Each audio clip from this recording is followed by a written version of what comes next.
Hey, it's you, man, from KC95 here. Good evening and welcome to Toasted Tavern. Your host, Scott Tobin, and the man called Wags are ready to bring you the night in sports. So pull up a stool, grab a drink, and let's get toasted.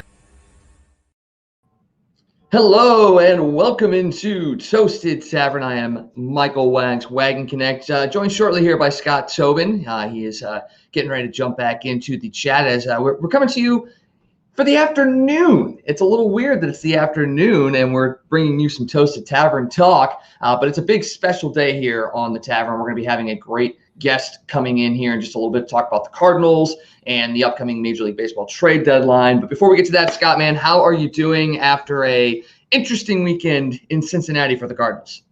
I'm doing all right, man. I'm doing all right, trying to stay cool. It's a little warm in St. Louis as we're at the end of July, and it's supposed to be hot and humid, I guess, this time of year. But doing okay. And like you said, it was an interesting weekend in Cincinnati. Cardinals battled the Reds and the umpires for most of that series. And, it's weird. They lost 2 out of 3 of that series, but I feel like they played pretty well for the most part. They very easily could have won 2 games. I mean, a couple of breaks go their way. They win all 3 of those games. I mean, you can definitely see a way that could have happened. But, it is what it is, and you have to go to Cleveland tomorrow and just keep trying to win. That's very, very true. And like you said, they were up in all those games in Cincinnati and had the ability. Well, not all the games. They trailed a little bit in Saturday's game and just could not find a way to get back into it. But they did. They played well. You started to see guys start to hit a little bit more. We're going to talk a little bit later about some of the guys that are playing really, really well right now, which I want to touch on Harrison Bader real quick because he's been one of the Cardinals' whipping boys for the last couple of years, a guy that cannot lay off the slider low and away. But over the last 7 games, 481, 7 RBIs, 2 home runs. He's walked twice and only struck out 6 times. Are we at a point now where Harrison Bader has turned that corner and we're starting to see what we expected out of Harrison Bader? And if that's the case, do we move him up the lineup too? I think we're definitely seeing signs that he's turning into the player that we expected. He's been really hot, like you said, for the last 7 games, but you can go back even farther than that. And when he's been healthy this year, which, he's had a couple of freak injuries, but when he's healthy this year, he's been pretty solid. So I think we are seeing a more mature Harrison Bader. He's laying off that slider a lot in the dirt, and he's hitting it too. A lot of times when he swings at it, he's making contact. So that's a positive thing. So, hopefully we do see more improvement from him. And even though our former co-host still thinks that him and Tyler O'Neill suck, we know better at this point, right? That we do. Both of those guys are some of our better hitters right now. And like I said, we're going to talk about this a little bit later on. We're going to have KMOX's Tom Ackerman joining us here in a little bit. He's finishing up some work stuff at KMOX, and you can forgive him for not being able to join us right away because he works at KMOX and he's the sports director. So, that takes a little bit of precedent. But we're definitely excited to have Tom on this show. And we've had great conversations with him in the past, and he's brought so much great insight. And he just likes to talk sports, and we are gearing up for him coming on. I know I'm excited to have Tom back on. Yeah, it's always good. This will be the first time on Toasted Tavern, and I've lost track, 7th or 8th time he's joined us overall. So it'll be fun to have him on and talk baseball. He especially loves to talk baseball, and there's a lot to talk about because there's a lot of rumors starting to fly all over the major leagues right now. Yeah, let's talk a little bit about those. Maybe not those that are associated with the Cardinals, because we're going to focus on that with Tom here in a little bit. But we do want to stick with a team that's kind of in our territory, which is the Kansas City Royals. And it looks like Whit Merrifield is being put out there, and he's gaining some interest from a team that you wouldn't expect, and that's the Seattle Mariners. They're only a game and a half out of the wild card right now. Are you surprised Seattle's looking at buying, and do you think Whit Merrifield's going to give them enough to possibly make the playoffs this year? I think if you're Seattle, it's been, 20 years since you've made the playoffs. You're right there in the hunt. You got to give them credit for going out and going after it. And we know Merrifield's a good ball player. Good contact hitter. He's got some pop, can play all over the place. So, maybe that's a guy that you bring in and he really helps solidify that team, gives them a little bit more leadership with a guy like Mitch Haniger, a couple of veteran presences in that lineup. So that's really interesting. We weren't sure if Kansas City would move him. We talked about him being maybe a match for the Cardinals last year at the trade deadline. So, he's a guy that can definitely help a ball club. So it'll be interesting to see if he actually moves and if Seattle is where he goes. It will be. I mean, that's the only team that we've really heard linked to Merrifield at this point. We've also heard other names being linked to other teams. What have you been hearing as far as, the Dodgers and Padres, what Minnesota may be doing, and who else may be out there? Yeah, it'll be interesting to see if the Royals are putting Merrifield out there. We know a team like the White Sox are looking for middle infield help. They were really hot on Adam Frazier before he went to the Padres in kind of a surprising move yesterday. So it'll be interesting to see if they jump in on that. It'll also be interesting with Merrifield possibly on the move and with Adam Frazier gone, does that suddenly open up the Trevor Story market? Do teams start making big offers for him, and does Colorado end up moving him at the trade deadline? That'll be interesting to watch. And then going back to the Dodgers and Padres, apparently they're both looking at pitching. The Dodgers have a lot of their starting pitching hurt right now, or, suspended or on leave or whatever you want to call whatever Trevor Bauer's situation is. So they may be looking. And the Padres, who knows what the Padres are doing? We talked about this before we came on. They just seem to be going out and, if anybody is available, they're just bringing them in and going, we don't know what you're going to do with you, but come on over. And apparently, a guy in the pitching market that nobody thought was really going to be available, Jose Barros from the Twins, apparently is now available. And the Dodgers and Padres are two of the teams that apparently are hot on his trail, although reports say there are 5 or 6 teams interested in Barros. I don't think this is something they would do, and we're going to get, like you said, we're going to get into this with Tom when he comes on. But if Barros is available, is that a guy that the Cardinals maybe would have some interest in because he's got a couple of years, of team control still? We'll have to talk to Tom, and that would take a lot to get him, though, I think. Yeah, and you have to look at what the Cardinals are going to be willing to give up. I mean, it feels like Nolan Gorman, Matthew Liberatore, Ivan Herrera, those 3 guys are probably mostly untouchable. Maybe one other guy that you might throw in there as well. But outside of that, is there anybody else that you would not give up? And would there be one of those untouchables that you would consider moving for the right guy? I mean, what would be the play if one of those 3 or 4 untouchables were to get moved? Nolan Gorman, to me, you don't move him under any circumstances. That's the guy. I mean, look what he's doing in Memphis right now. He's pretty much banging down the door to get to St. Louis right now. For a guy like Barros that's only 27 and you would have team control for a couple of years, is that the situation where maybe you look at Matthew Liberatore and go, maybe we consider this move? But other than that, I think you can move anybody in the organization. And the argument that I've made all weekend, anytime I bring up anybody's name, people are like, oh, that's going to take your top 3 or 4 prospects. Everybody always says that at the trade deadline.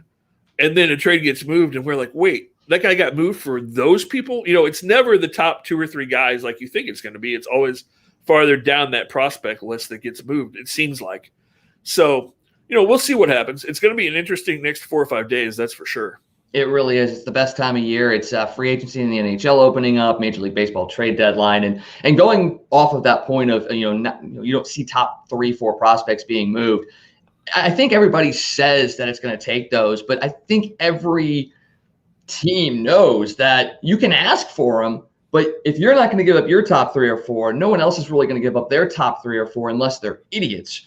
And we've seen it happen occasionally, but for the most part, you're right. It's usually, mid to higher 4 to 10 range, and then a couple of middle prospects as well. That's what usually goes to somebody else. And it also has to do with how other teams rate them. Your top 3 prospects may not be the top 3 prospects that another team is rated. Your 9th guy may be the guy that they're looking at as your top prospect, because maybe he fits the mold of where they're going. He fits a hole in their minor league system, what have you. So just because you look at it, you go, oh, our top 3 guys, ooh, that's what it's going to take. That's not how teams necessarily look at it, because they may be needing a second baseman, which in our case, that's Nolan Gorman right now, but they may be looking at a shortstop or an outfielder that may be your 8th or 9th prospect, but that might be the guy they covet. So just because people say your top 3 prospects are what you're going to have to give up, that's not necessarily always the case. No, it's not. It's not. And you're right. It just depends on what other organizations are looking for. And they may be able to say, oh, that guy's their number 8 prospect, but that's the guy we really want. And, if you want an example of that, just think about this time last year when we were talking about Nolan Arenado, and everybody's like, oh, you're never going to get him because it's going to take Jack Flaherty and Nolan Gorman and Matthew Liberatore and, your whole minor league system. And that deal ended up working out pretty well, and we still have all of those guys. So yeah, that we do. And one guy that we talked with about Nolan Arenado a lot is Mr. Tom Ackerman. And Tom, we haven't had you on since we got Nolan Arenado, but we got him. Got him. We got him. We are super excited about that. You guys got any T-shirts left? We can make some more T-shirts for sure. Yes.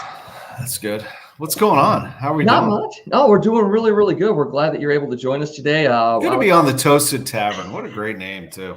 It works. We've got a whole network now that we're building around the Toasted logo, and it's Toasted St. Louis. We're got a Toasted Blues show. We got a Toasted Tavern. It's been a lot of fun, and we're glad that you're able to join us. I'm thinking about starting a happy hour network or not company. That would mean I'm leaving KMOX. I got the garage happy hour. I just started the golf happy hour. I was thinking about doing kind of a food type one. We could call that happy hour menu. Ooh, there you go. Breaking news here at Toasted Tavern. And then maybe we can do a little collaboration, a little Toasted Tavern happy hour action. There you go. I like that idea. Nolan Arenado's a Cardinal.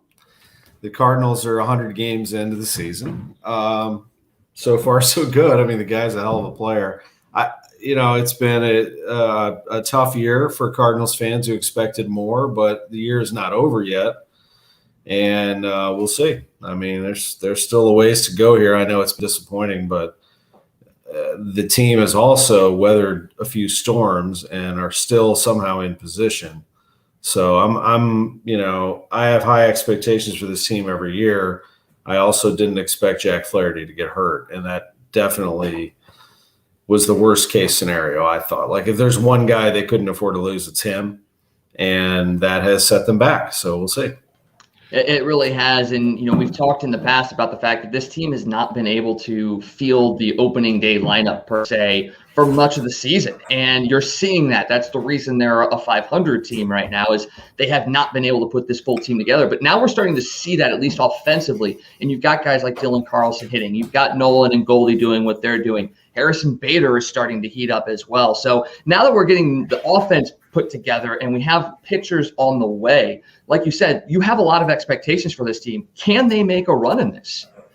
I think they've got to win tomorrow on Wednesday with Wayno and KK back to back. And if you do that, then you have the day off Thursday. You can really go in on this trade deadline and do something. I think they have to do something. I don't think that they can just sit there and be holders, as they say, kind of a hold steady situation. I would try to buy something out there, and there are pitchers available. Now, there are a lot of teams that are going to be chasing pitchers, so the cost will be interesting. If you want someone that's under control, that is a premium. If you want someone that's a rental, it depends on who the rental is, and that could cost you. But the Cardinals, I think, would really come out of this a much better team with just a pitcher or two that can give them innings, both in the rotation and relief. I don't think they need more than a starter, and it does not have to be a number one top-end starter, a 4 or a 5, somebody that could help them out. Man, I know everyone else is looking for that, but, get in there. I mean, the Cardinals have some prospects they can deal. They have some regulars they could deal. They have some prospects that they absolutely will not deal, and they have some regulars they absolutely will not deal. But, it's just like any season, the trade deadline is interesting. The Cardinals haven't been very active in it in a while. This might be the year to try to do something, but I do think they need to win these next 2 games. And I think they need to be feeling like, if they're within 6 or 7 games by the deadline, and gosh, if they're within 4, 5, or 6 games of the Brewers with 13 to go, I mean, I'll take my chances. I don't know if the Reds can last that long. I know the Cubs won't. They're done. The Pirates are done. I mean, it's possible. I mean, I'm not going all in on Max Scherzer or something. I mean, I don't think that's realistic unless you thought that he could re-sign, or if St. Louis is the only place he'll go, or if they're not asking for Nolan Gorman, then you do that. But I think there's a chance that the Cardinals could do a little something here to make it interesting. We've pushed for Scherzer like everybody else. We won't even say Louis. And my whole point was, maybe the Cardinals have the advantage there because, like you said, Max has that no trade. I mean, he could make it where if the Nationals really wanted to move him, and he could say St. Louis is the only place I'm going, then maybe you make something like that happen. But if you're not able to get a Scherzer or a Kyle Gibson, if you're not willing to go that high, is a guy like Cole Hamels still somebody that you would look at? I would, of course, look at him, but I think a showcase of Hamels is a little different than the reality of pitching in a pennant race just right out of the showcase. Like there has to be a stage of getting yourself ramped up, getting some starts. It's hard to just step right in and be a factor. So it would be good, but that would be a route that I probably wouldn't go if I were them. Cardinals need a fix now.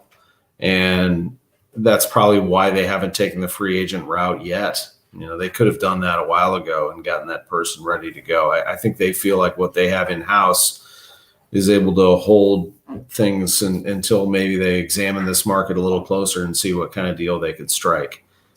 Maybe after that, they try to bring in somebody and take a chance. But I probably would not go there, although it's intriguing. And I know a lot of teams looked at him. But so far he hasn't gotten any offers. So, yeah, that's a little telling when he has a showcase and no one's really ready to bite on that. But you bring up a good point about being ready to go for a playoff push. And we're talking about the fact that Miles Mikolas is on his way back. Jack Flaherty will probably be back as well. You and Kevin Wheeler talked about it this morning about you're probably going to get, 2 or 3 starts out of Jack when he comes back because he does have to ramp up as well. Is there a scenario that you could see where he's finished his rehab at Memphis and the Cardinals are still way out of it, where they just maybe shut down Jack for the rest of the year to not risk another injury, or is he coming back no matter what? I think he's coming back. I think it does depend on what that injury is, and if it comes back, then yeah, I think at that point. But no, I mean, if his arm is in good shape, so that's a good thing. This is an oblique injury that can linger for a while, and I'd have to trust that the Cardinals are absolutely not going to bring him back until they feel there is a minimal or no risk to doing so, and that he feels that way. This guy is, going to be a really good pitcher. He's going to make a lot of money in this game. He's an asset to the organization. He's under their control for a while. He is the best player, not named Nolan Arenado, on this team. He's untouchable. He's he's a top end Cy Young Award candidate when he's healthy. So you're going to have to be really careful how you deal with this situation. But I do think if they've gotten this far that he's actually going to pitch for Memphis tomorrow, then he's probably in a good spot. I think he's probably sooner and more of a sure thing than Mikolas would be. For me, I feel like Mikolas, you're in the same situation that you were at the start of spring training. You're hoping that he can be healthy and can contribute for you. And this year, it's been a mild surprise, I would say, that Mikolas was not able to go. And they tried to give it a run. He looked good for 4 innings, and that's all they were able to get out of him. So even if those two are ready, I still think you go after a pitcher. The timing of this is interesting in that they come back after the deadline at some point in August, both of them. But you can't count on it necessarily, especially in Miles' part, since you haven't even seen him. So there will be some ramp up for him also. So I think so far so good hearing about his rehab stints. I'm excited to hear what Jack does. And then let's go. I could be wrong. I mean, maybe Miles comes back before Jack does. I don't know. But, not knowing the extent of that injury, I just know that, it's been so touchy with Mikolas that you can't really count on it, I guess is my point. So I would still acquire some depth at the deadline if I can. And they can. I don't know if they want to. And I don't know if they want to deal too high of prospects. But if they wanted to make a deal, they could. So jumping back into the pitchers that are available, and a guy that would be high end and it would take a lot that we didn't really think was going to be available. Now it looks like maybe he is. Sounds like the Twins are at least shopping Barros now, and the Dodgers and the Padres are in. I saw a report a little while ago that said maybe 5 or 6 teams are in. Would that be a guy? I mean, I know that would probably take a Libator or somebody like that, but would that be a guy that you would potentially give up one of those high-end prospects for a guy that's only 27 and has a couple of years of team control? I'd be very hesitant to do so, but maybe. Maybe. I think when it comes to Liberatore, you're talking about someone I think is going to be a really good one in this game. And I'll tell you something else. I think the Cardinals are probably a little shy after the Arozarena situation to start giving people away. I think they're going to give these players opportunities to shine. I think they're a little tired of the Adolis Garcia and Randy Arozarena and Luke Voigt, although Voigt didn't really have a spot, on and on and on. I mean, there have been players that have done really well. And I'm not sure they want to go there anymore. But there are some teams after him, and I think that there's good reason for that. I mean, under control through next year, 26, 27 years old. I mean, what's not to like?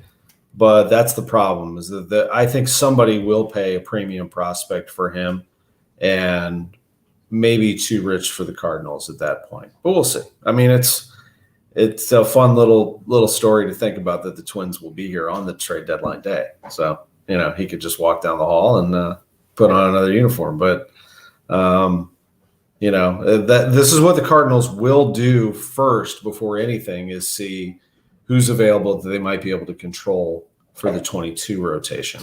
That is a fascinating aspect to all of this.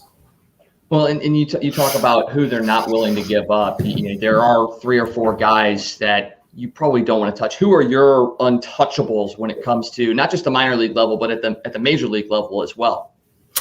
Nolan Gorman, Matthew Liberatore, Ivan Herrera, Jordan Walker. No, and absolutely no. At the major league level, I mean, obviously Arenado and Goldschmidt, I would not deal, and nor would they, Yadi and Waino, for sentimental reasons. An absolute 100,000% no on Jack Flaherty, and a no on Dylan Carlson, and a no on Tyler O'Neill. So that covers everybody but your middle infield, your center fielder, and that's pretty much it. So you would consider Bader a trade option? Oh yeah. Well, yeah. I mean, is his level any higher now than ever in his life? And maybe it'll get better, but this guy's on fire right now. I mean, you talk about great trade value. I'm not saying I'm trading him, but I'm listening. I'm saying no on everybody else. But I'm listening, and whatever happens with Harrison Bader, I would prefer that he stays in St. Louis as an elite outfielder. I mean, if I were to pick one, I guess if I had to, I'd pick, Paul DeYoung.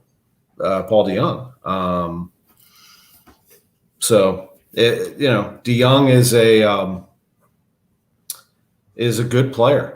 And I think with the change of scenery, would have a great career ahead of him. Cardinals do have, a nice prospect at shortstop waiting in the wings. They do have a couple players at the big league level who can play that position. One of them being Sosa, who actually you could argue at times is the better option. But I love Paulie, and I hope that he plays well for the Cardinals. But if you talk about options on who to trade, he'd probably be at the top of my list. I'm not saying they're going to do it. There's some players, on the bench that perhaps you could trade, or some relievers perhaps you could trade. But I wouldn't go beyond that. I mean, if you trade a KK, that's selling to me. I wouldn't trade. There's not a chance I'm trading number 50. And, so – now, there aren't a ton of options, but yeah, I mean, Bader's value is through the roof, but you better have a backup option there, because the guy's a really great center fielder, good hitter. Eventually, I still believe he's going to be a good big league leadoff man for this team, and maybe for this team. But for right now, that's about where I am. Bader is not an untouchable. I mean, if I'm talking about untouchables, there's not a chance I'm trading Carlson or O'Neill at this point. You talked about Paul DeYoung being a guy. Would Tommy Edmond be a guy that you would possibly look at putting in a trade package potentially when you've got a guy like Nolan Gorman kind of almost banging down the door at Memphis for his opportunity to get. Yeah, I might think about it, but he's been a really good player for this team. Still has a ton of upside. Doesn't cost you a lot of money and can play multiple positions. It's a nice thing to have. I mean, if you're a good player in this game, you can play a lot of positions. You're going to be in really nice shape. So, I probably would say no on that, but I'd listen. Yeah, it seems like what we're hearing is that the Cardinals are looking at deals, but they're hesitant and they like what they have. And you talk about a Tommy Edmond. Is he a guy with the ability to play multiple positions? Do you put him on the bench and bring up a Nolan Gorman and give him the opportunity and then spell Edmond around? Or do you really roll with Edmond and just let Nolan kind of develop down at Memphis right now? I think Gorman's close. I think Gorman and Liberatore are close. Liberatore probably a little closer than Gorman. But if you acquire a starter here at the deadline, you don't have to worry about Liberatore. You can continue him on that track there, just like you probably should be doing with Oviedo, but he's here out of necessity. When it comes to Gorman, I mean, he's only hit down at AAA for a few minutes. So, there's still some time, some seasoning for him, but it is enticing, especially if he's killing the ball. He's starting to heat up there a little bit. If he starts to kill the ball, as they say in this game, the bat will play and they'll find a spot for you.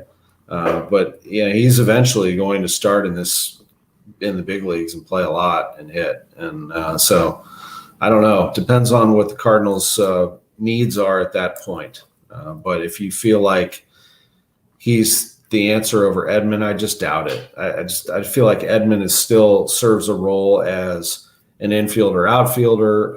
His OBP might not be where it should be. It's not, but he still is a solid player. I mean, he hasn't gone too far south here. They found a nice leadoff option in Carlson, but Edmond did a great job holding it down for him until he was able to get up there. So I probably, if I were to put Edmond on the bench, it would be because I acquired a really good second baseman via trade. That's what I would do. That was going to be my next question. We talked about pitching in trades. Do you see them potentially going the other way and maybe looking for a bat, whether it be a bench bat or an improvement at second base to where you could make Tommy Edmond more flexible and he could fill in all over the place? I probably would. I don't know. I mean, it's hard to say. I think it depends on what's available and what you can get. I mean, Tommy Edmond is best served as a utility guy, but if you found somebody out there who could play multiple positions, there you can never have too many of those. I mean, just look at the Padres. I mean, we're talking about like, would you have Edmond or Gorman or Sosa or whoever plays second base or somebody else? Padres are like, let's see, we need somebody who can. Adam Frazier, guy leads the National League and hits. Who cares? Come on over, we'll find a spot for you. Yeah, we'll figure it out. Don't even worry about it. Starting second baseman in the National League, just come on over. Like I do wish sometimes that you had a team in the Cardinals that had that going on, but they don't. They're not in that mode right now. But we'll see. We'll see. Well, and speaking of the Padres and that aspect of just bringing in guys and plugging them in, experience and camaraderie and building that team chemistry. Is that something that could be a problem for San Diego? We saw with the 2019 Blues early in the season, they brought in a bunch of new guys. It took them a while to get going. Well, now you're at the trade deadline. The Padres are just going to start bringing in people. Could that hurt them in the long run and maybe not allow them to advance in the playoffs? Do you see teams going that route, or is it better what the Cardinals are doing where it's kind of just picking a couple pieces here and there that supplement them and keeping that team chemistry together to try and make that run? I think the Padres are just loaded right now. I don't think anything can stop them. If I were to pick a team to win it all out of each league, I'd actually go Padres White Sox, to be honest with you. I think those are the two best teams, even though the Padres are in third place in their own division. I just love the potential of that Padres team. They're loaded with young talent. They're having fun. They've, they weren't very good for a while, and that's not the Cardinals' motive. They always try to stay competitive and be a team that can knock on the door every single year. They're not going to tank it. They're not going to lose.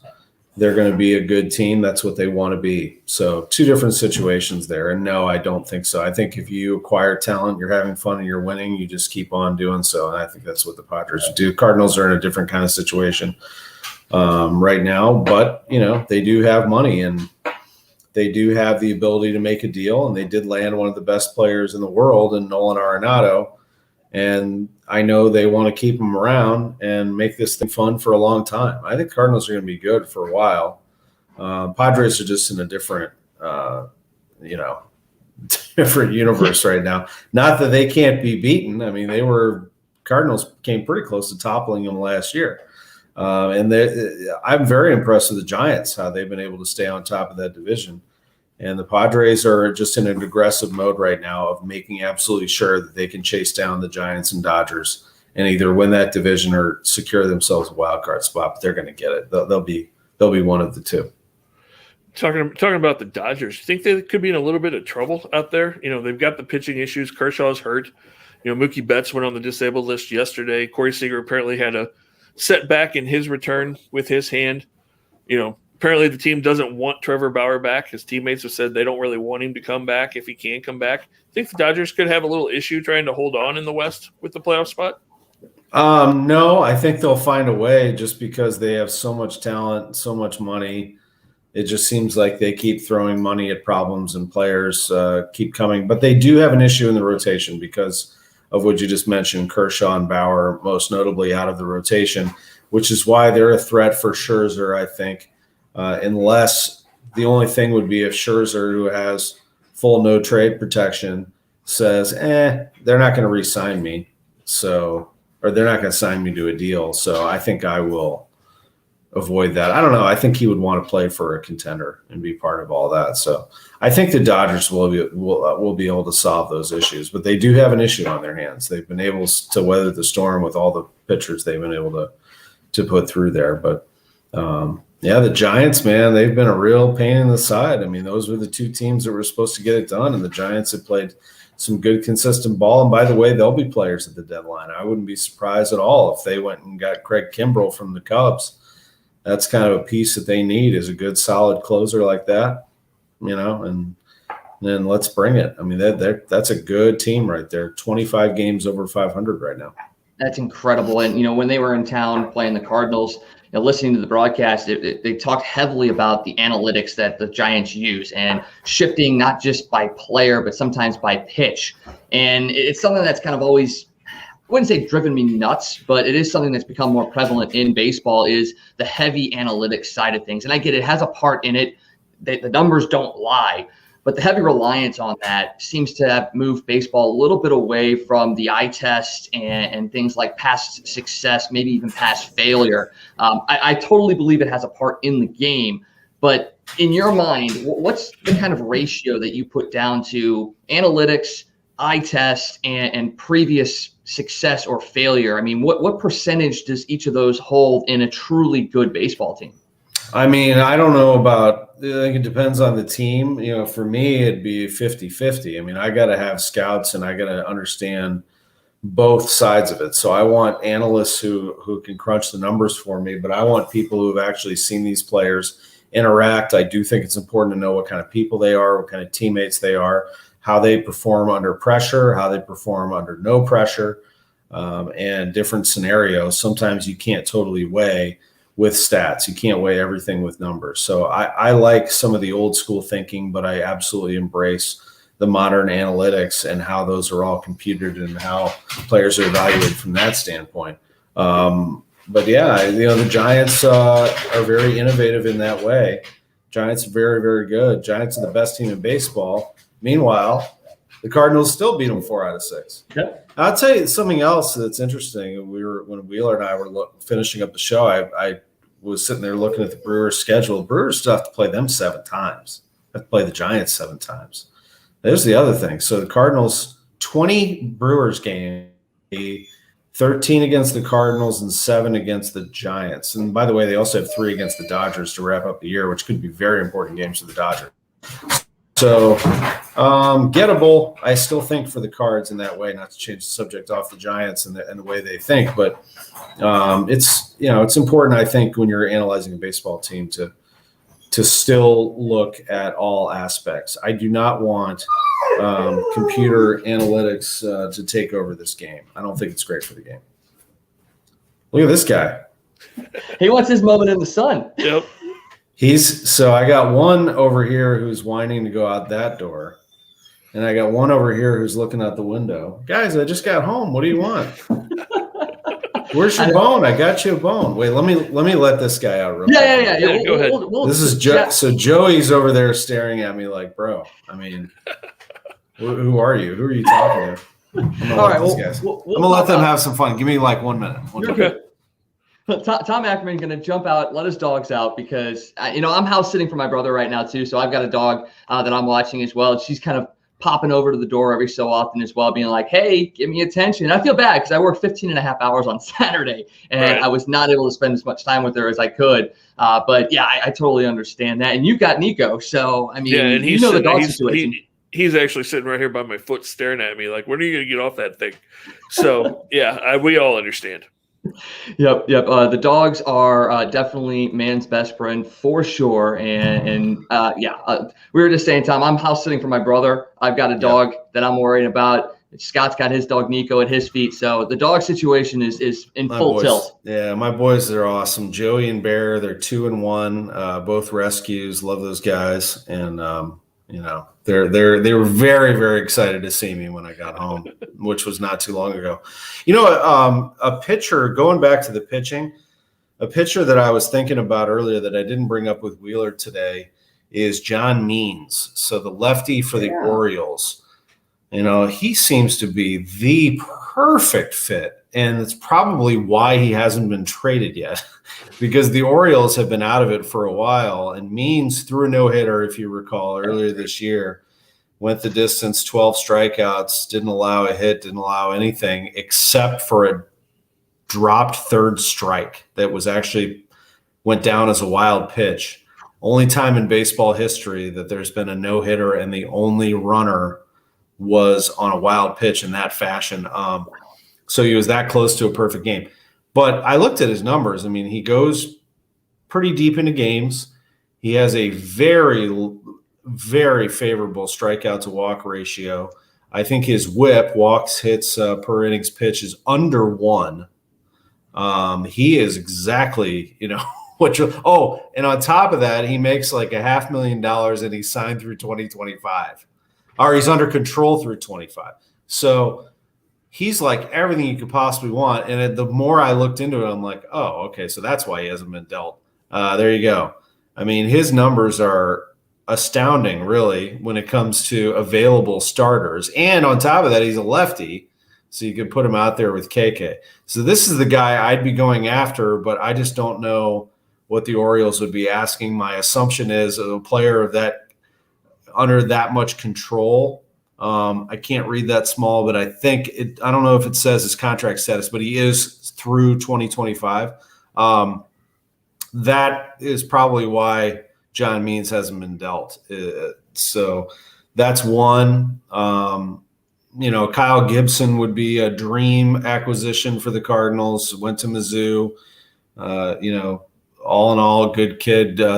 Throws strikes, got it all. Plays for a team that's been out of it for a while.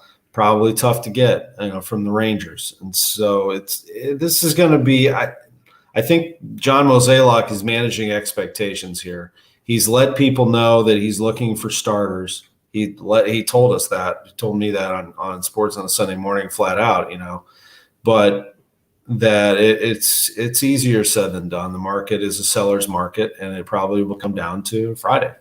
So we'll all be sitting there looking at the possibilities and looking at the clock. And if the Cardinals can pull something off, it'd be great. But those, when I think about the pitchers that I might go after, Scherzer, of course, if it worked, Kyle Gibson, but maybe a sneaky third, and maybe the third toughest to get at that point after I rattled off all of his credentials, is John Means. Yeah, and he's arbitration eligible for the next 3 years. His base salary this year, under $600,000. So a guy with a no-hitter is making less than $600,000. So makes a lot of sense that he'd be definitely difficult to pull away from Baltimore. Let's drive it back to the Cardinals a little bit as far as play on the field. And we talk about offense getting hot. Well, it seems like a guy that gets hot when it gets hot is Paul Goldschmidt. Obviously, he had the 16-game hit streak. He's batting .270 right now, but he's been .339 in the last 15 games, and he's just quietly going about his business. Is he a guy that could possibly get into the MVP race, or is it more just a matter of him trying to get the Cardinals into the playoffs? Well, I mean, let's have you give me a ranking of him compared to anyone else on this club. How would you rank impact players? Cool. I mean, Nolan's at the top, and man, consistency-wise, I think Paul's number 2 on the team. But you have to look at Harrison's up there, Tyler's up there for sure. And I can't believe I'm saying it because of the age, but I think Adam Wainwright might even be more of an impact player than Paul Goldschmidt right now, just because of what he can do, even though it's once every 5 days. I know, it's incredible, isn't it? Yeah, it's absolutely incredible. I still think consistency-wise, he's probably the number 2 guy on this team. But Nolan obviously is Nolan. So, that's kind of how I would go. No, I think you're right on the money. I mean, so I think the MVP of this team is Wainwright. And, without him, so you got to pull away the player and say, would the Cardinals survive without X? And without Wainwright, they're done. Yeah. He has been amazing for them. He's been great. He's the most valuable player of the team to this point. But the 2 best players are the ones you just said at the corners in Arenado and Goldie. Goldie is hitting at a great clip. He is capable of carrying this team on his shoulders. He's done it before. I think Arenado is capable of doing that. So, yes, I do think that if the 2 of them were to get hot together, that's something we haven't seen yet. And if that does happen, I think and the Cardinals are, again, in that 4 or 5 games out range with all those games left against the Brewers, watch out, because Goldschmidt annihilates Milwaukee on the road. I mean, in his career, he has owned that ballpark. So that's a lot of games against a team that does not enjoy facing him. So, yes, I think to your point, there's a really good chance of that. I still don't think we've seen Arenado get on a hot streak all year, and he's been a great, great player throughout his career. He's been great this year. I mean, he has 20 home runs, and spectacular plays at third.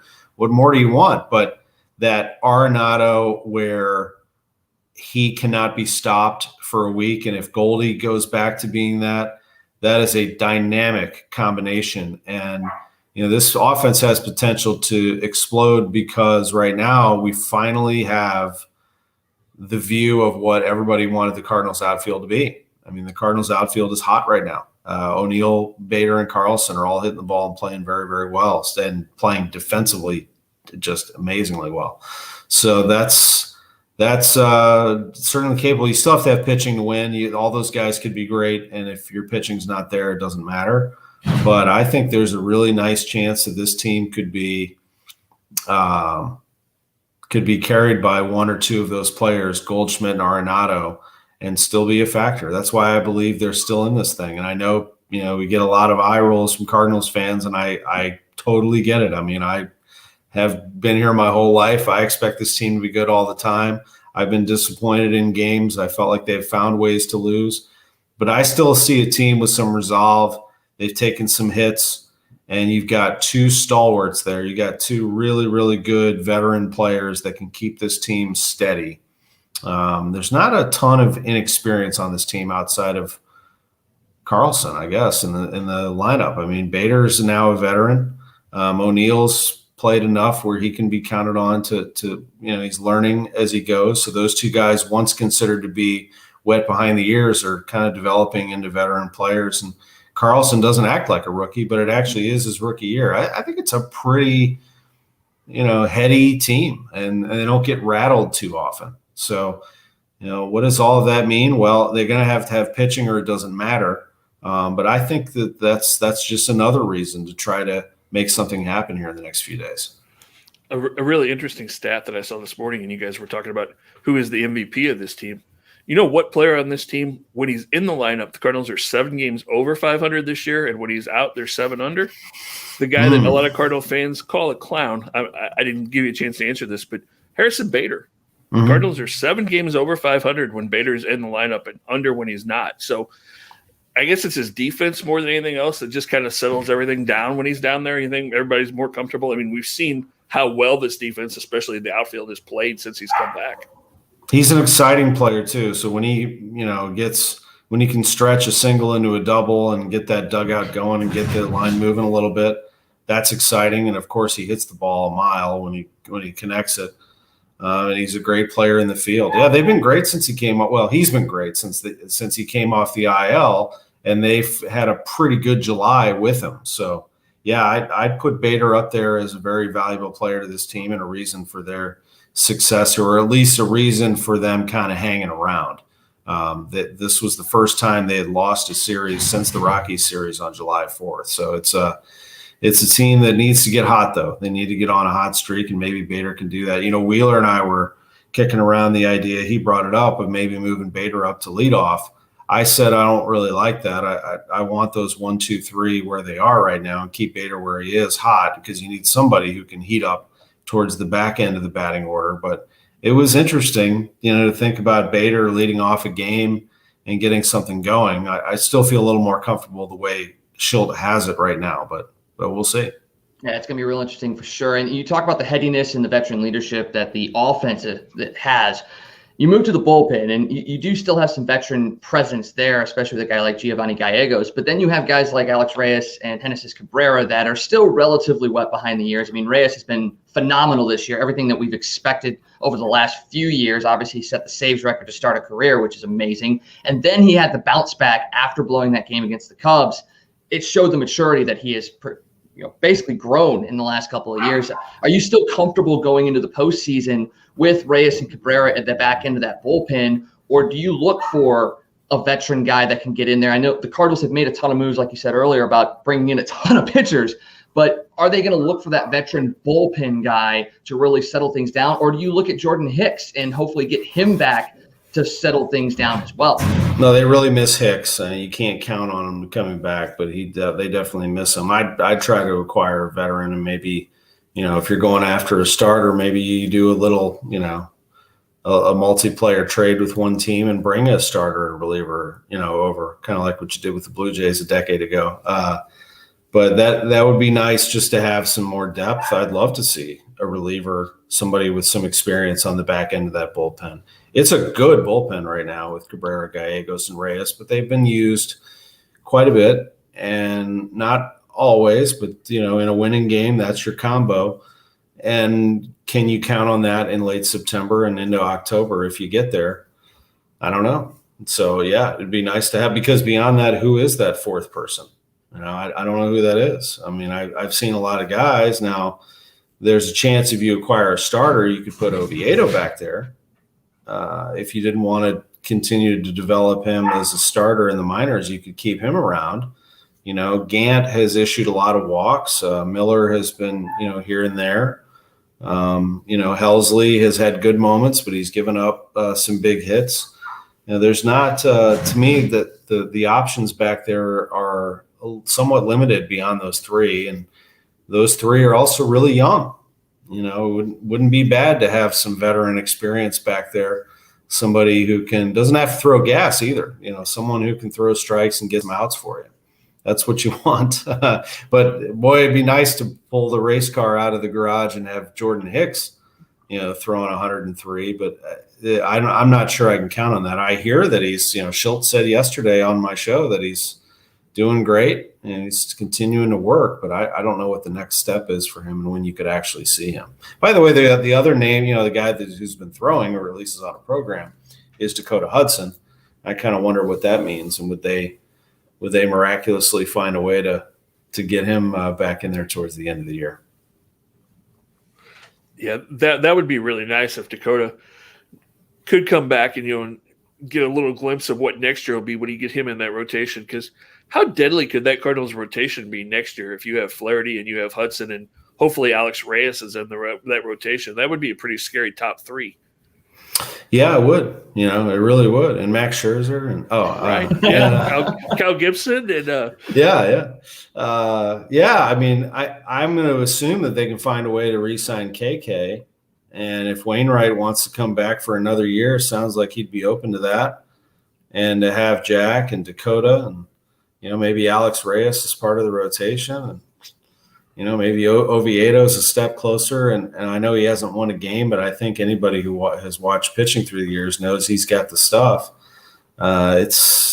It's possible that they could have a really nice rotation. I really think that that's the goal here.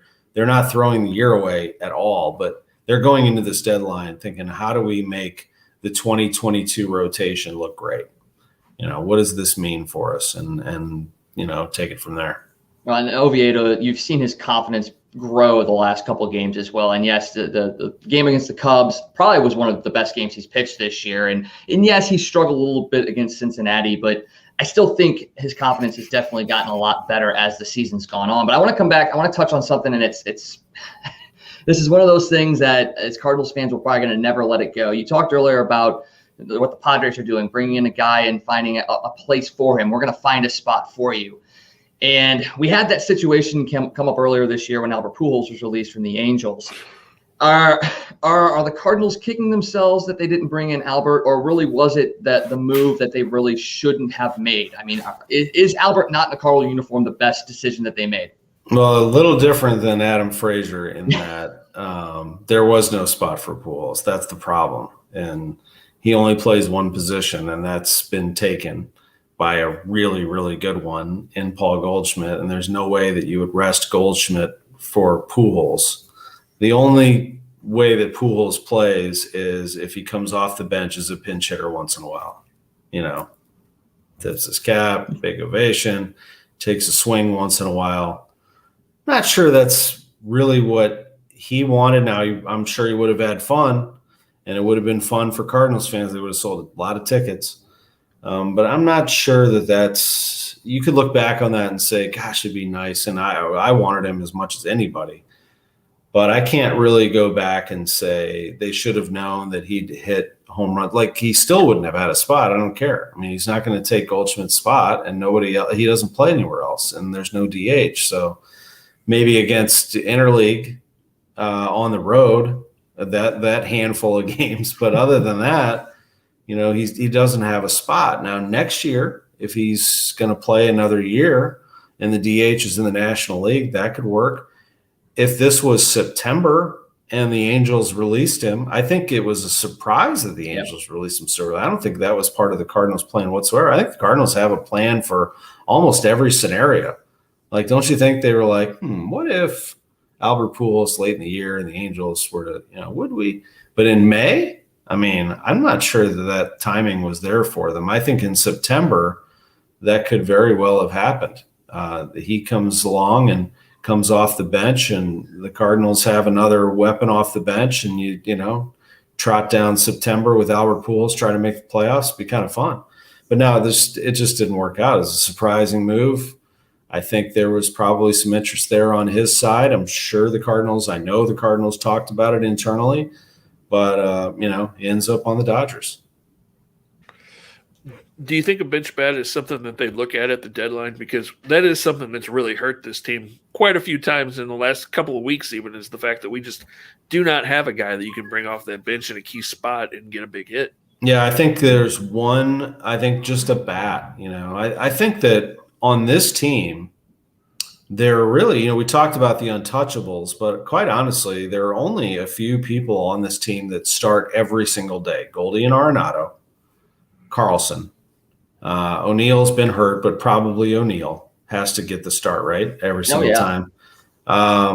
Yachty's been hurt, and obviously will take that spot when Kisner isn't playing.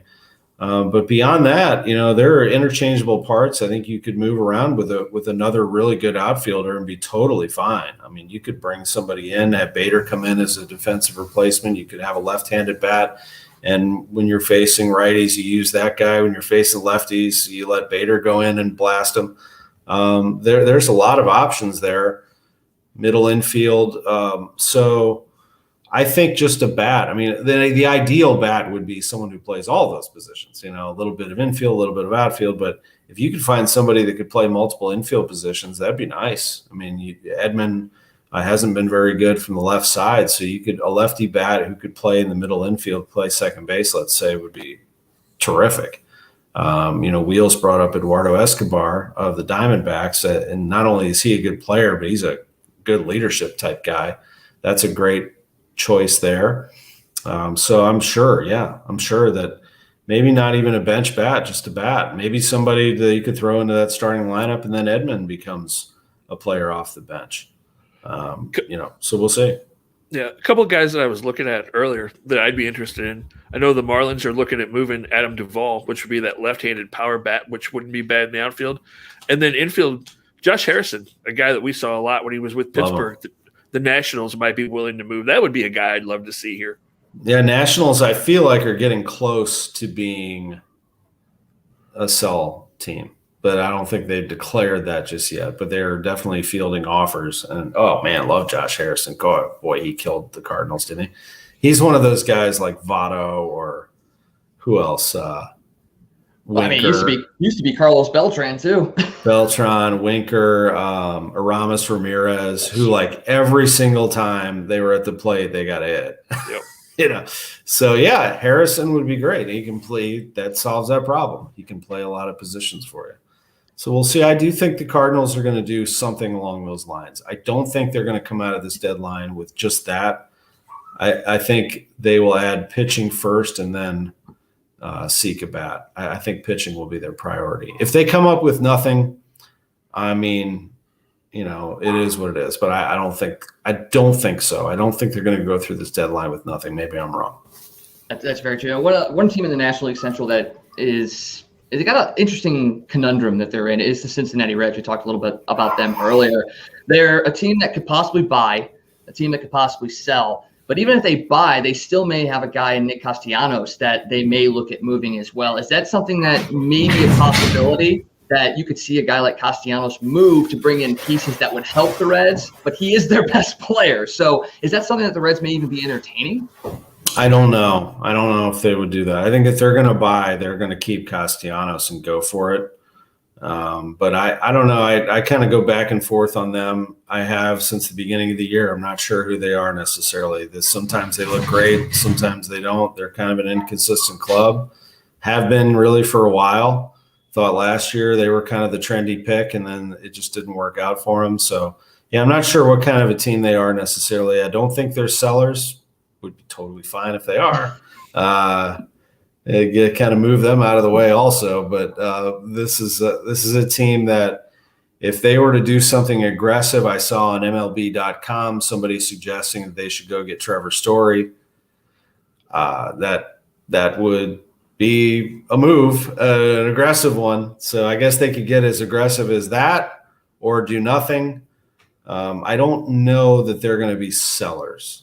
But I think if they got aggressive, I'm not sure they would move Castellanos, the big Hulk Hogan flexor himself. Yeah, the guy that no Cardinal fan likes, except if he ends up in the Cardinals. Darn good player though. Yeah, he wouldn't come here though. No, they're not. They absolutely would not move somebody to us. Not when we're trailing behind him.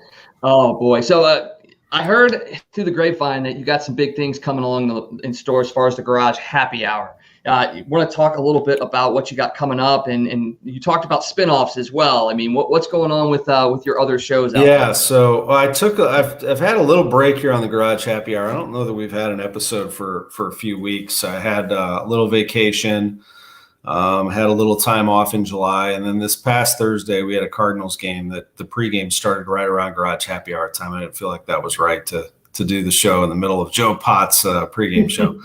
So I decided to just take a few episodes off, but I think we're going to do something here this Thursday, and I should have it confirmed by tomorrow. I think St. Louis fans, I'll just say St. Louis sports fans will be really excited to see him. And then for the Golf Happy Hour, we just finished editing the Ozzie Smith episode, and it was really fun. So it's a spinoff of the show where we edit a video. We take a celebrity out on the golf course and we ask that celebrity to bring somebody they really enjoy playing with. And so the point is we want to see that person, with guard down, having fun, talking a little smack, and just enjoying themselves, because golf is fun and it's best when you're with your friends. And I've always felt like if you really want to know the real me, see me out when I'm playing golf with my buddies. Like, we're just having a blast. So Ozzy invited Willard Harrell, who played for the Cardinals and the Packers, great NFL running back. My friend Marina Horton, a great amateur golfer here in town, plays in my cart, and then Willard and Ozzy are in the other cart. Marina is a good player. She hits a bomb that they're like, oh my gosh, what have I gotten myself into here? And Ozzy's awesome. And so that's a fun episode that we played at St. Albans. He's been guiding PGA Reach now for over a decade, trying to teach the game and give everybody in St. Louis an opportunity to play the game, regardless of where you grow up and what your background is, how much you play the game. The game is fun to learn.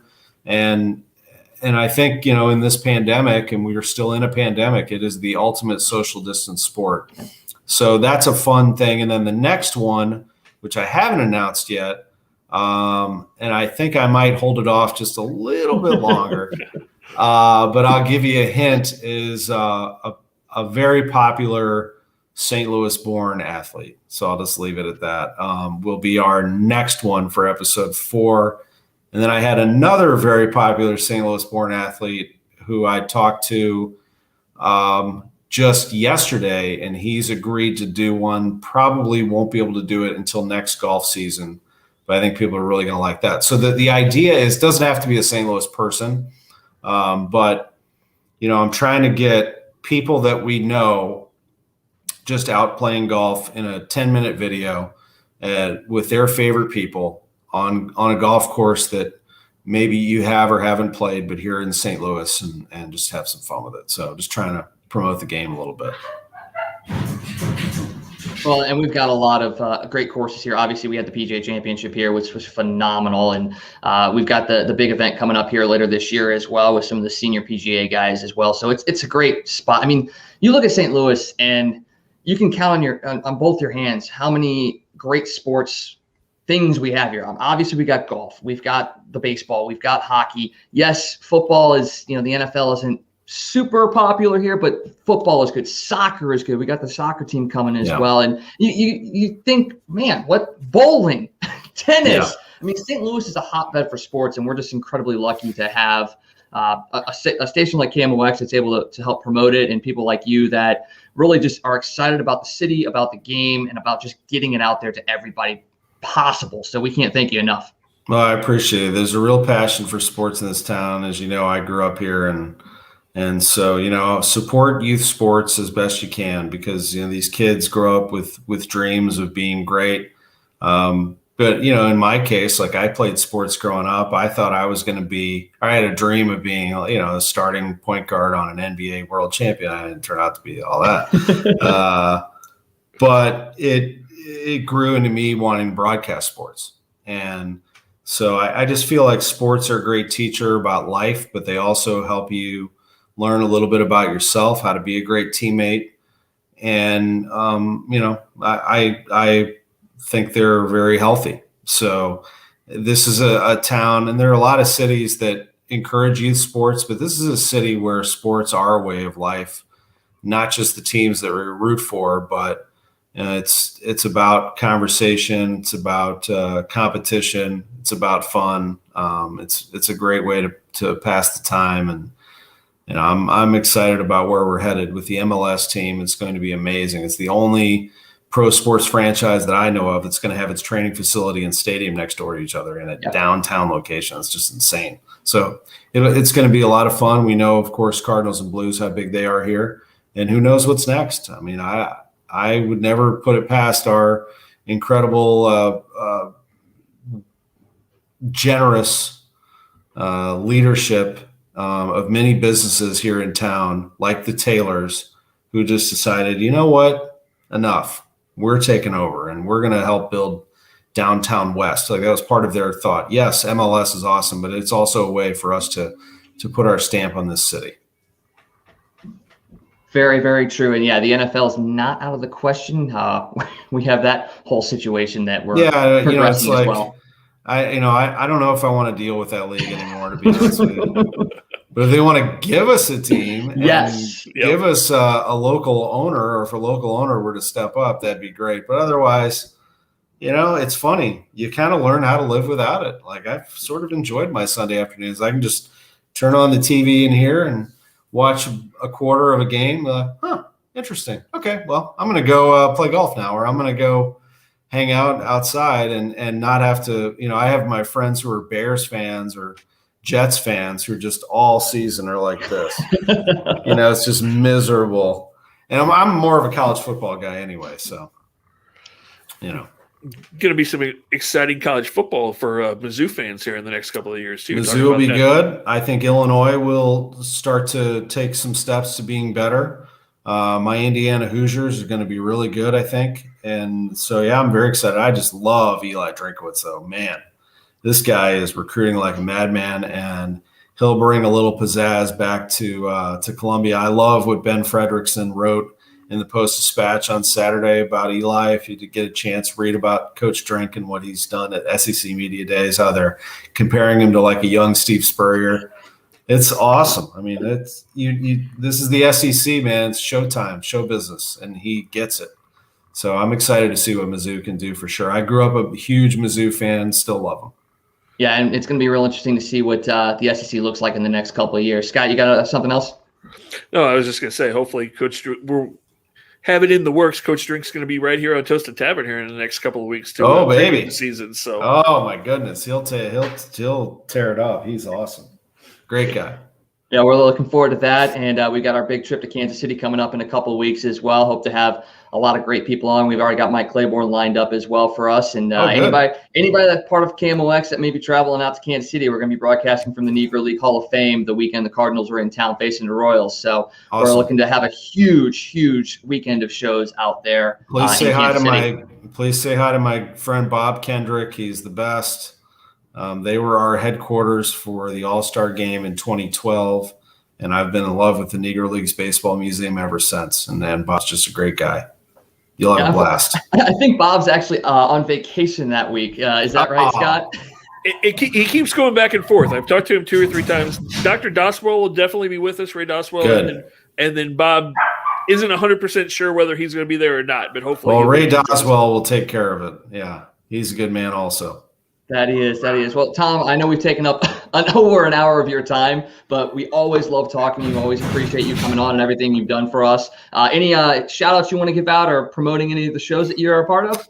No, I just appreciate it. I would say probably tomorrow that Golf Happy Hour episode will drop, and I'd really appreciate just a view, see what you think, and if you like it, share it with somebody. I think that's a show that I'm really proud of that we've put together. It's just a new way to distribute content, and I'm trying to think of new ways to entertain beyond just radio. And this has been a fun project that's starting to come to fruition. So when you start to see those things come together, it's fun. I actually just watched the episode that just came out of editing, and it's nice. It's what I was looking for. So, well, I hope to grow from it, and you'll see it out on the socials probably tomorrow. Well, we definitely will look forward to a collaboration as well. If you do get the food one going up and running, we'll definitely be interested. Happy Hour menu. Toasted Tavern. There we go. Oh, that's awesome. Well, Tom, once again, thank you so much for joining us. We look forward to speaking to you again in the near future, and hopefully it'll be talking about a Cardinals World Series championship. I appreciate it. Thanks for having me very much. Our pleasure, Tom. All right, Tom Ackerman from KMOX. Always a great interview. So much insight, so much information, and just, taking up an hour of our time or his time. We just cannot say enough of how much we appreciate that. What did you gain from his interview today? I feel pretty good that the Cardinals are going to do something. What that is, we'll all have to wait and see. But I feel pretty positive that this team is going to make a move, and I also feel like I'm not the only one that's still excited about this ball club. I'm glad to hear that Tom, kind of like me, still believes this team really has a shot to catch the Brewers. So that's kind of reaffirming for me right there, just to hear him say the same thing. Yeah, and like you said, they have so many games left against Milwaukee. Milwaukee does have the 7 against the Giants as well. So there's still an opportunity. If they can make something happen, they can make a push for sure.